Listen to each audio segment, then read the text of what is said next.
It has been dubbed by critics as the last dictatorship in Europe and for decades has been one of the world's most closed countries. The former Soviet stronghold of Belarus was almost included in the U.S. travel ban earlier this year and continues to be blacklisted by the European Union with the protracted arms embargo. So what's going on inside the small Eastern European country of just 9 million? President Alexander Lukashenko has ruled the country since 1994, taking power right after the fall of the USSR in 1992.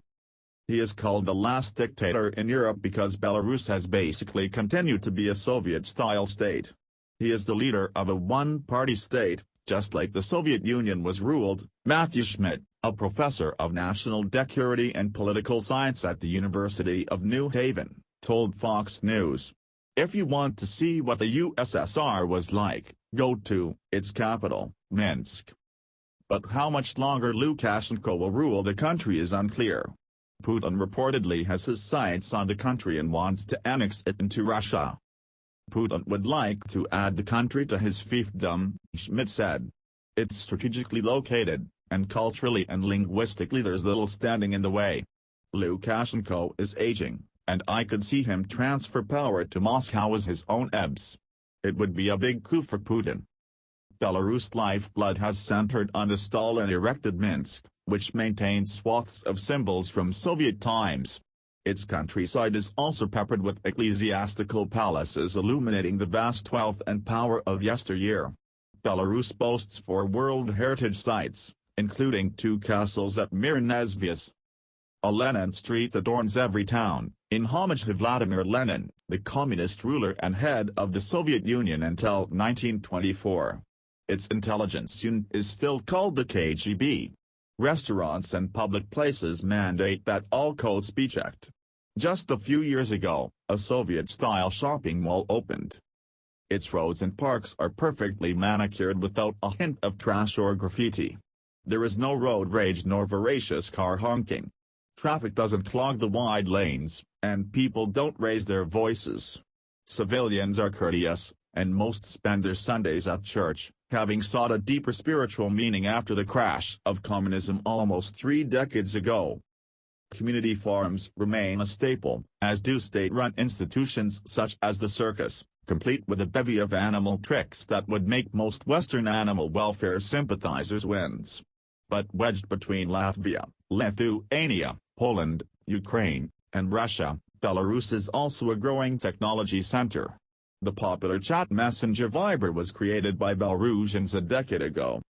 Nights are spent in bars with vodka pairings, summers in forest homes known as dachas, and winters gliding through ice skating rinks, now one of the most popular recreational activities, coupled with ice hockey, considered a personal favorite pastime of Lukashenko. Some locals still recall the excitement and surprise when the Golden Arches arrived in the 1990s, their first visceral taste of stars and stripes.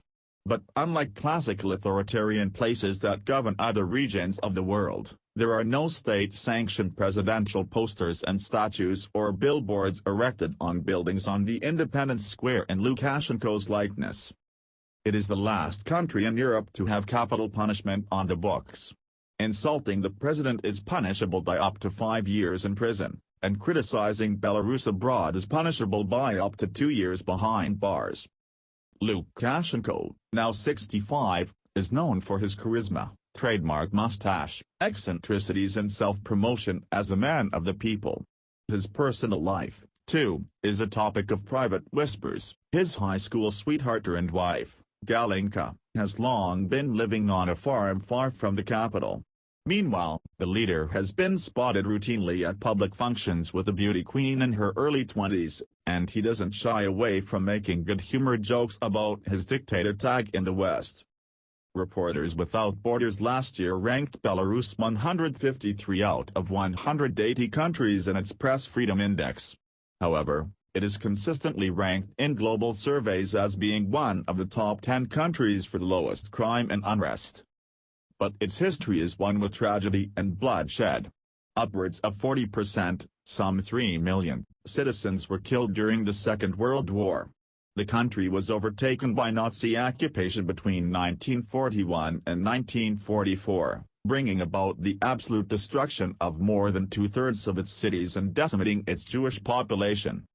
At one chilling memorial ghetto in the beautifully sleepy western town of Novogradok, photographs and remnants remain of the hundreds of women escorted out by the Nazis to be shot and the hundreds who survived following a daring tunnel escape. That remarkable act of Nazi defiance was orchestrated by the bold Ray Kushner, Jared Kushner's paternal grandmother, who was just 16 when she was summoned to the ghetto with her family. Subsequently, the Kushner name carries steep remembrance and respect in Belarus, considered to be a front-runner in Holocaust education and commemoration. Moreover, it bore much of the brunt of the 1986 Chernobyl nuclear disaster in Ukraine, with some 70% of the radioactive fallout wafting into Belarus, according to the Anti-Chernobyl International, contaminating a significant portion of people and agriculture, prompting the relocation of at least 500,000 people. Last month, the European Union extended an arms embargo and asset freeze on Belarus through to 2021.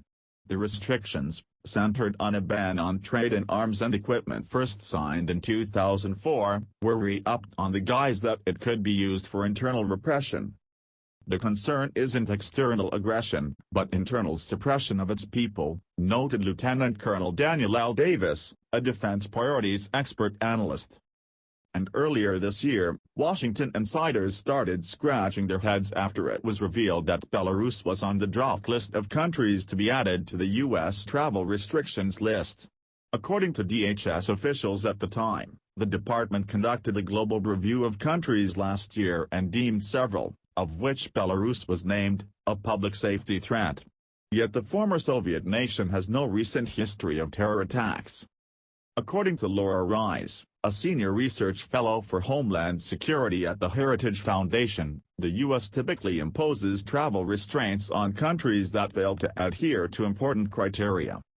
If a country doesn't issue modern, electronic passports, report loss or theft of their nationals' passports to Interpol or to the U.S., shares on request other identity information the U.S. can use to validate the identity of a passport holder, it can be deemed deficient, she explained.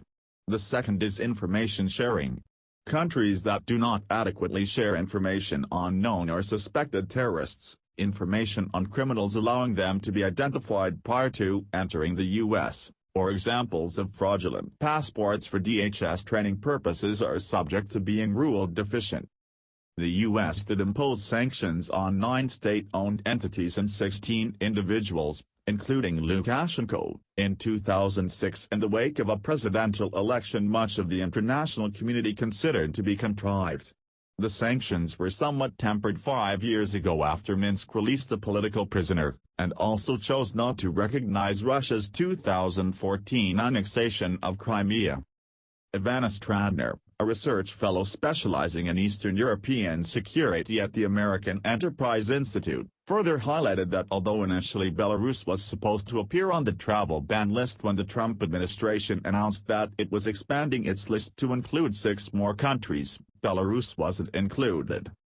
However, the U.S. was probably using the ban list to threaten Lukashenko for perceived efforts to merge Belarus with Russia, she said. Nonetheless, Washington has taken steps to improve its diplomatic relationship with Minsk in recent times. Early last month, U.S. Secretary of State Mike Pompeo visited Minsk as part of an effort to bring back ambassadors for both countries after more than 10 years of strained relations. Pompeo also sought to ease rising tensions between Minsk and Moscow, although Belarus is seemingly on the wish list of Russian President Putin.